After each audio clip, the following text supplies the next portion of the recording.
and Assalamu alaikum wa rahmatullahi wa barakatuh to all the dignitaries present here, on the dais, off the dais, faculty members, office bearers, the organizers, and my dear students.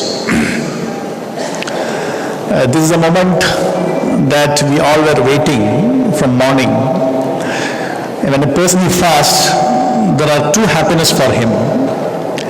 One happiness for him is the time where he breaks the fast.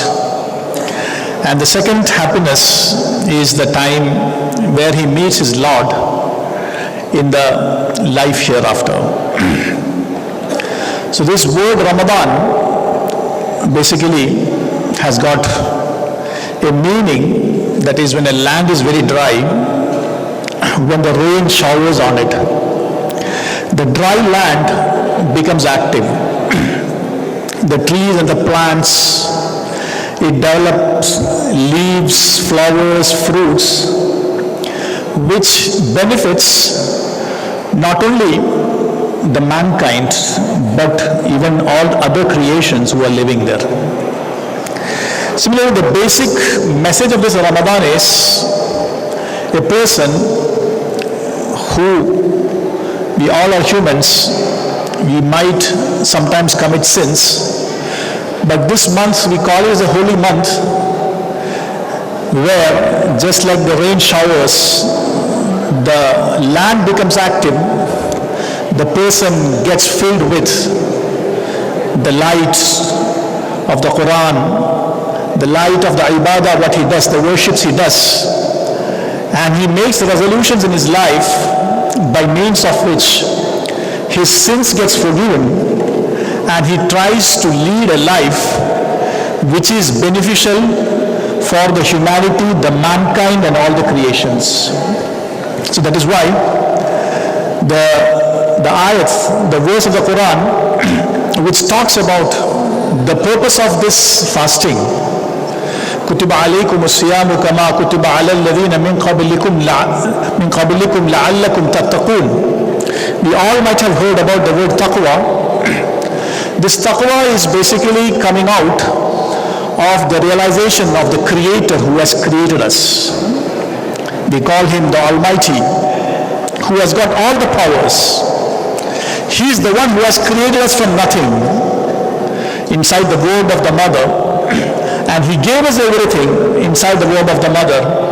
And when he came out, before we came out to this world, he arranged everything for us. And he is the one and the only one who is doing everything for us.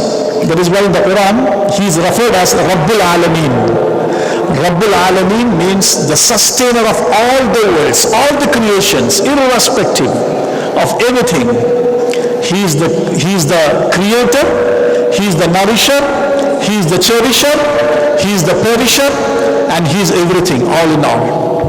So the one message of this Ramadan as a part of taqwa, the piousness, is understanding the duties towards the Creator and fulfilling it in all ways. Fulfilling it in all ways. Understand Him, remember Him, and He is watching us. When we ride a car on a road, and nowadays we have AI cameras, when we understand there is a camera, what happens? Automatically the speed gets controlled. Similarly, when we understand about this Creator, what happens is that the speed of the life gets controlled in the manner it has to be controlled. So that is the first and foremost message, that is the duties towards the Creator. The second message of this Ramadan is basically the duties towards the creations. We all live in a society, and most of you, we all are in the youth period, either daughters or sons. So usually I tell my students, we start our life as a son or a daughter. Our responsibility, prime responsibility, is towards our parents. Our parents should be made happy. They should be happy. You know, you are now breaking the fast. Many of your friends may be staying in the hostel. But remember, when you break the fast and your parents are breaking the fast, they remember you. So our duties towards our parents is very, very important. There is a beautiful word in the Holy Scriptures that is Qurrat Ayun. Qurrat Ayun means the coolness of the eyes. So there is a prayer also in the Holy Quran that is, oh Lord, make our spouses, make our generations coolness of our eyes. So we should become the coolness of our eyes to our parents. So we students, how can we become coolness of the eyes to our parents? The first and foremost thing is, for what purpose our parents have sent here, try to fulfill it. Come out with flying colors. I usually tell my two students, it doesn't matter what you have. It doesn't matter what you have. What really matters is what you do with what you have. It doesn't matter what you have. What really matters is what you do with what you have. So all the capacity in the right sense has to be properly utilized to make our parents happy. Your siblings, the brothers and the sisters, your classmates, your fellow beings, your teachers, the gurus, and in the society, all the rest of the people. That's why the month of Ramadan also give a message. And we, especially India, the largest democracy in the world, we can be proud. We, India, is like a garden with different flowers and of different colors and different fragrance. And that is the beauty of this country, India. So that beauty has to be maintained. We should respect each other. We should love each other. And there is no question of hatredness between the people because of gender, caste, religion, nationality, or anything. So that is also a message. Help the poor. Understand the difficulties of the poor. A person who fasts from morning till evening, one of the aim of this Ramadan is to understand the hunger of the poor people and try to fulfill it. That is why in this month of Ramadan, if at all you are able to fulfill the need of some person who is in trouble, that is one of the greatest things that we can do. So these two messages, that is duties towards the Creator and duties towards the creations, all sects of the society, and keeping in mind that one day we are going to die, and once we die we all believe in some sort of life after the death. So there is a resemblance between Ramadan and the death. Why I tell there is a resemblance between Ramadan and death is, we fast in the month of Ramadan, and at the end of Ramadan we all welcome Eid. Eid is a day of happiness. Eid is a day of happiness. On the day of Eid, we take bath. It is sunnah. We wear the best of the clothes. We spread perfumes on our body. We go to the masjid or the place where the prayer is done. Then we pray and come back.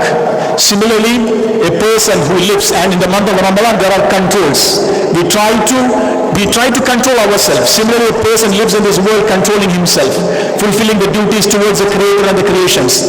Then one day is going to come to all of us. On that day, we will not take bath, but somebody else will give bath to us. On that day, we will not spread perfume on our body, but somebody else will give perfume on our body. On that day, we will not wear clothes on our own, but somebody else will take or will wrap us in new brand clothes. On that day, we will not go to the masjid, but somebody else will take us to the masjid. And on that day, we will not pray, but somebody else will pray upon us. And that day, we will never come back. Similarly, a person who fasts in the month of Ramadan and he faces Eid with happiness. Similarly, a person controls his life fulfilling these two things. His death comes as a day of happiness, and that day of death will be the most happiest moment in his life. So I wish that we all people, irrespective of everything, take this message, love each other, and this message of this pluralism is taken, and we fulfill these two things. I hope that this Ramadan will give us the power. I thank the organizers, especially the principal and my dear friend, our Dr. Arun Bhagavat, and all the organizers who have invited me, and all the students who have organized. And I hope that this message of Ramadan we will take and we will show it as examples to the humanity and the whole nation. Thank you very much.